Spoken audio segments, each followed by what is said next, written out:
Somebody had some time on their hands, didn't they? That's a man-made dam. That's awesome. So I'm down here on the creek with my wife. It's fixing to get really hot today, and she wanted to go rock hunting for a little while, so that's what we're doing. I'm going to talk about an interesting thing, way things are working in bass fishing today, and my perception on it from an old man standpoint, older guy standpoint. And, maybe we can share some ideas with each other. We can all learn something. I'll be right back. I'm Dale Verts. This is old school also right here.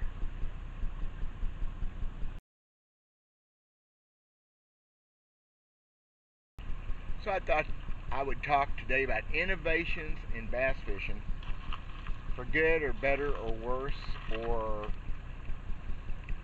maybe my way of looking at things and my old way of looking at things.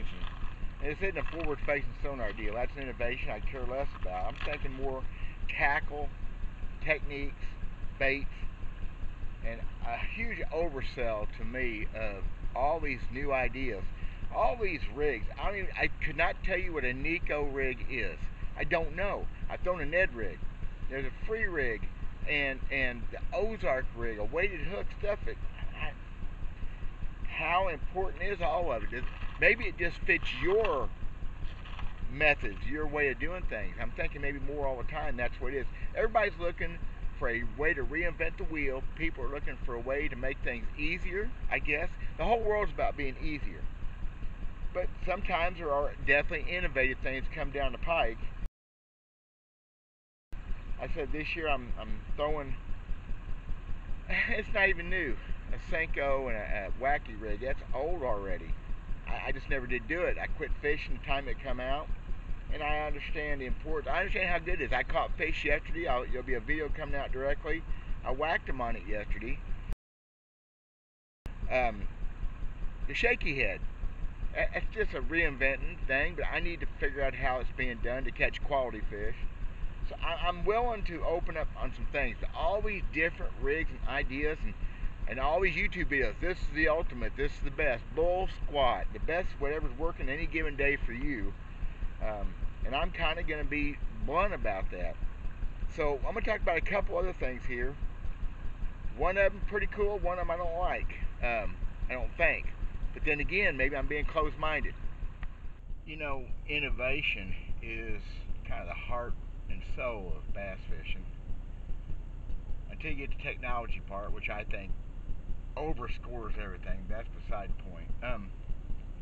We wouldn't have a Texas rig if somebody hadn't thought about a better way to make a worm work. So I'm all for it to a degree. It's just not for me. I'm never going to throw a Demiki rig. Did I get that right? I don't know what it is. I'm not going to throw one. I think some of these rigs may be forward-facing sonar rigs. I don't know. I'm not going to do it. But people think you try to engineer. I make almost all my own baits. I pour soft plastics. I make crankbaits, spinnerbaits, buzzbaits, chatterbaits, live rubber jigs. I rarely buy a bait at a tackle shop. I'm probably bad for them. I buy a lot of stuff from lure makers.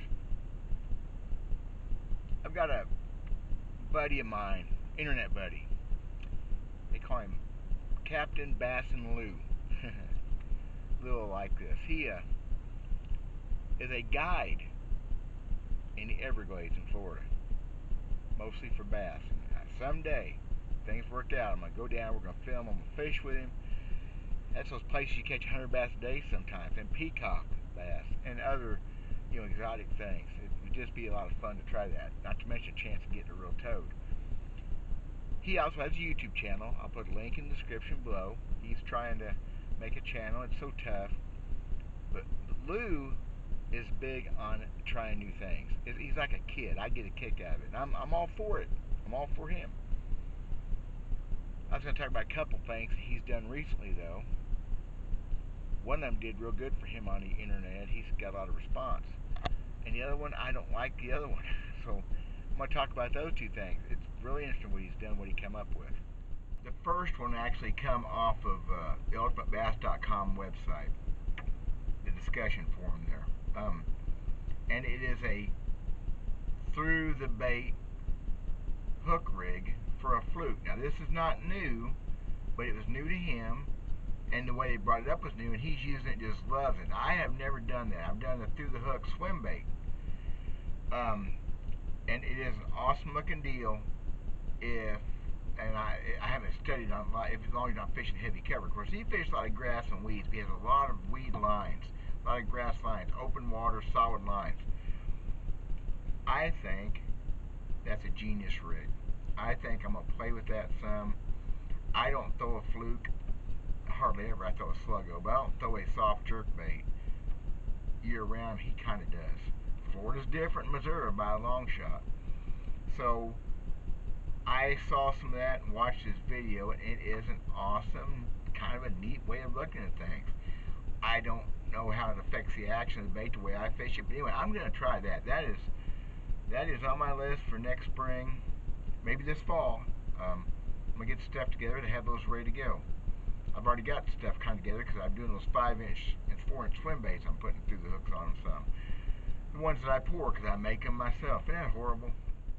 Another thing that Captain Lou has talked about a bunch and done, and I don't get it, but it's innovative. He's trying new things, trying to make a better fish catching bait, and he has kind of gotten away from treble hooks and went to single hooks on his top water baits. Man, y'all,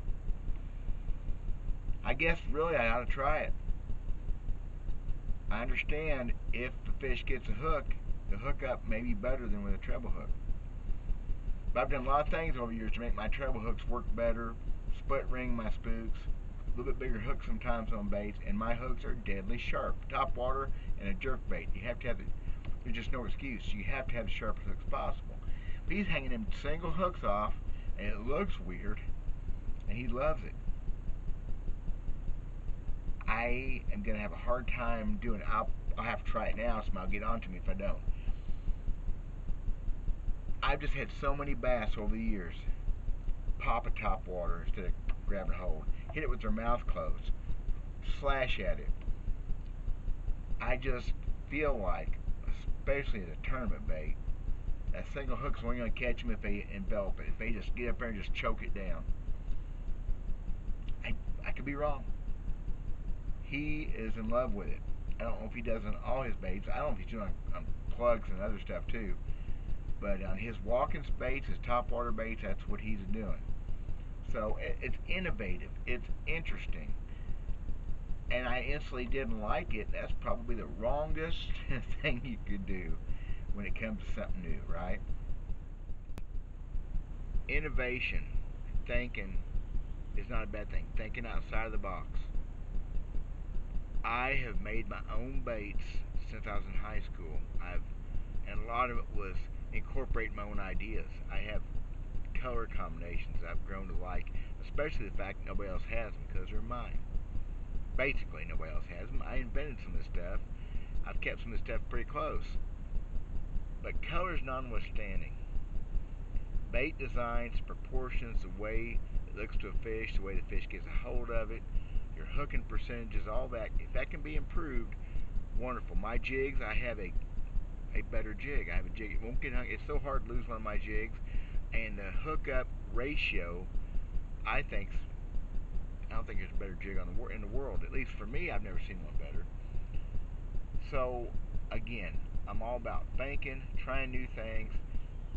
Boy, single hooks on top water or crankbait. I have to work out. You know what? I'll put one together and I'll give it a fair shot. Maybe this fall when I get a good top water bite. Because Lou says it's cool and I like Lou. Again, I'll put a link to his stuff in the description below. Solar Bat, 4th of July sale. Buy one pair, get another 60% off, y'all. Come on. How do you beat that? Happy 4th of July to everybody. Have a safe holiday. It's a hot, muggy one here in Missouri. I've been working, sweating, getting ready to go ride my mountain bike. God bless you guys. We'll talk to you later.